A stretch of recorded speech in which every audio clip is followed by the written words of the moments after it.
Il y a 2 ans, il y a 3 ans, il y a 4 ans, il avait commencé effectivement à développer son jeu et à jouer de façon de plus en plus généreuse et collective. Ça, c'est une réalité. Il l'avait aussi dit en interview. Il a commencé à faire beaucoup plus de passes décisives. Il était très connecté aux autres joueurs.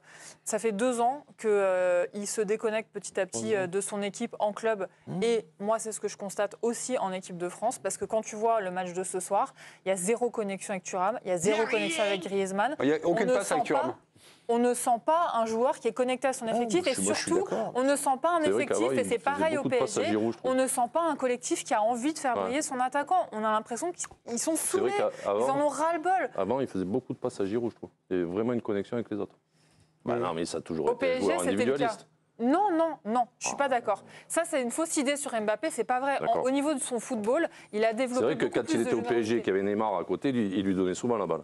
Quand il arrivait devant le gardien. Ça dépend des périodes. Non, mais ce soir, il a 2 frappes ce soir. C'est symptomatique de ce qu'il est aujourd'hui. Il a 2 frappes. Il a 2 frappes. Le Mbappé qu'on connaît, ces 2 frappes-là, elles sont ad minima cadrées. Là, c'est. Moi, je trouve que c'est intéressant. En fait, le problème qu'il a, c'est qu'il a croisé la route de Messi et Neymar. Voilà. Et lui, il veut devenir eux. Il veut jouer comme eux, en fait. Mais sauf qu'il ne peut pas le faire. Qui reste Mbappé. Il était très bien quand il restait Mbappé. C'est des bonnes questions. C'est des bonnes questions. Ressortir, faire les passes aux mecs, tout ça. Arrête. Joue la profondeur. Laisse à Griezmann qui vont te faire les passes. Et toi, va prendre la profondeur et va marquer des buts. Pardon, il a 25 ans. J'ai l'impression de voir le Ronaldo de 39 ans, là. Il joue, il attaque plus, un attaquant qui attaque plus. Non, mais il est complètement déconnecté avec son équipe. Si on est tous d'accord pour faire ce constat, après que ce soit physique, psychologique, on n'est pas d'accord. Moi, je suis d'accord avec Pierre et Joanne. Pour moi, ça fait 2 ans que je trouve qu'il y a plein de choses sur lesquelles il ne progresse pas. Mais Didier Deschamps, qui est au quotidien qui le voit, il sait bien que son joueur, il n'est pas prêt. Il sait bien que le Mbappé, même de 2022, il ne l'a pas. Dans quel monde, dans ce cas-là, le sélectionneur, avec l'effectif qu'il y a, n'est pas capable de mettre quelque chose en place pour profiter, si ce n'est pas les qualités de vitesse et de percussion d'Mbappé, d'au moins son efficacité dans la surface, parce qu'il a réalisé, en termes de stats, sa meilleure saison.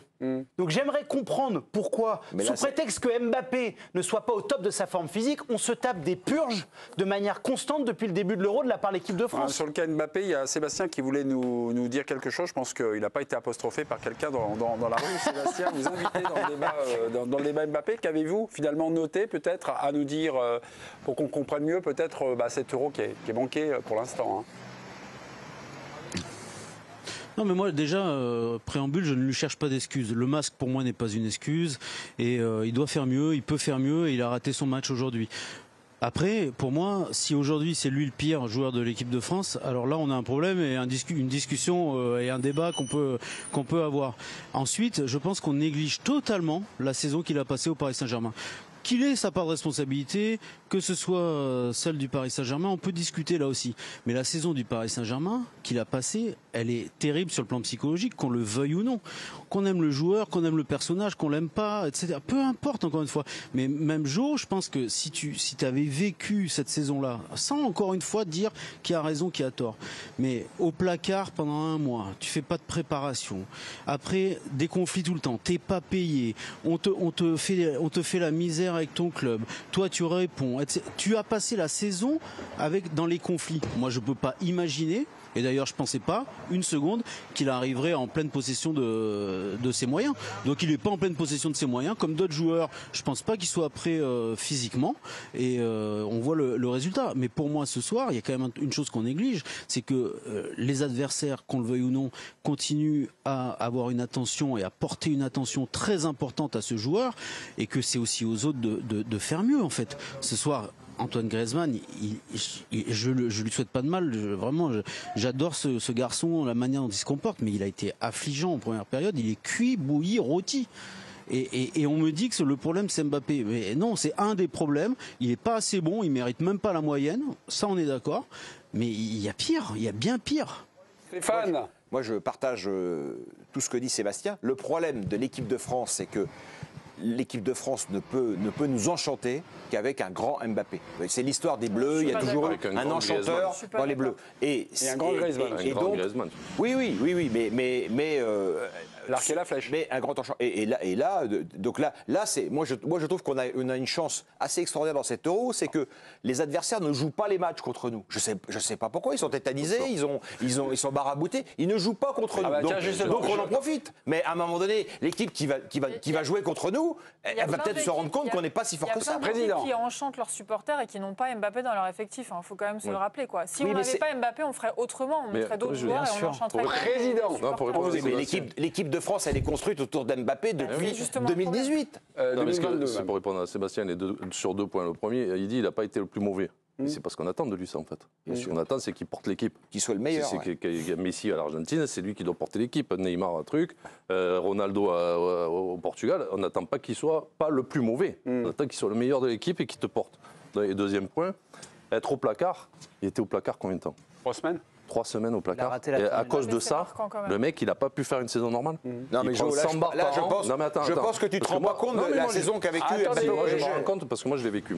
J'ai vécu 3 mois au placard à Parme. Mais ça ne m'a pas empêché de faire derrière. Quand ils m'ont remis, je voulais leur montrer qu'ils se trompaient. Lui, il fait sa dernière saison au PSG et tu vas me dire qu'il a été traumatisé parce qu'on lui a dit pendant 2 semaines, tu vas être là? Non, mais on n'est pas sérieux, quoi. Non? Moi, je trouve ça. Cette excuse-là, elle est ridicule. Elle ne marche pas pour vous. Il finit sa dernière saison au PSG et c'est parce que le président t'a mis au placard 3 semaines que ta saison, elle est finie, quoi. Donc si tu es honnête, tu dis je joue plus à l'Euro, je rentre chez moi, quoi. Moi, cette excuse-là, je ne l'entends pas. En fait. Non, mais c'est pas 3 semaines, c'est l'été dernier. Mais déjà, le deuxième match, c'est rebelote à partir de janvier où ça a été la chienlit totale. Il est titulaire. Là, il part de son club, depuis 2 mois, il n'est pas payé. Ça veut dire quand même que la situation devait être un petit peu compliquée, quand même, non? Mais qu'est-ce que ça fait? C'est grave, ça? Il n'a pas été payé? Oui, moi si je n'étais pas payé pendant 2 mois, ça serait grave. Ça me perturberait. Il va faire appel. Ah, mais toi peut-être, mais lui je pense que s'il a 2 mois qu'il. Non, mais ce que je veux te dire, c'est que ça illustre le quotidien que ce garçon-là a vécu depuis 6 mois. Le quotidien de quoi? J'espère qu'un jour il l'expliquera. Mes amis, tu comprendras. 49 à 51. La deuxième journée de championnat était titulaire. Troisième. Non, deuxième. Non, il est rentré. Non, il est rentré à Toulouse. Il est rentré à Toulouse. C'était le premier. Non, c'était Lorient. Lorient, il est rentré. Enfin bon, bref. C'est pour ça, Jo. On a gagné le duel. Vous avez gagné, vous avez pris votre revanche. Juste une petite citation de Jérémy Doku, qui a parlé après l'élimination. Pas de Doku, hein. C'est bien Jérémy Doku. Jérémy Doku, ouais. Non, parce que vu qu'il y en a... Jérémy Doku. Vous avez vu le but qu'ils ont marqué, c'est comme ça, c'est un peu de la chance. Alors c'est vrai que, voilà, frappe de Randal Colomani, frappe en plus stoppée, enfin frappe ou centre, Il touche les 2 pieds. c'est pas si voilà. C'est pas une frappe. Derrière, c'est contré par Vertonghen qui bat contre son camp, enfin qui inverse sa trajectoire.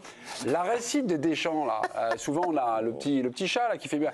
Est-ce qu'elle a des ressources insoupçonnables? C'est incroyable. Est-ce que depuis le début de l'Euro, c'est 2 buts contre son camp, un péno, c'est le meilleur buteur de l'équipe de France. Quart de finale. Mais moi, ce qui est incroyable, je vais être honnête, je suis devant ma télé, je vois son changement. Il fait rentrer Colomboigny. Je deviens fou, je me dis, mais pourquoi il ne fout pas Bradley Barcola sur le côté droit? Je me dis, mais c'est pas possible. Et en plus... Ou même Giroud, parce qu'il met Colomboigny dans l'axe. Il met Colomboigny dans l'axe et Griezmann à droite. Je me dis, mais c'est pas possible. Et sur le truc d'après, c'est Colomboigny qui provoque le CS. Enfin, c'est hallucinant. C'est la différence, Giovanni, entre un entraîneur et puis des garçons comme nous qui sont devant notre télé. Bien évidemment. Moi, j'aurais fait ci, j'aurais fait ça. Bien sûr. Mais là, un changement, il a fait Deschamps dans le match. Un seul dans le match. C'est celui qui provoque le but. Et l'entrée de Colomboigny, bon, le but, il est drôle, mais l'entrée est bonne.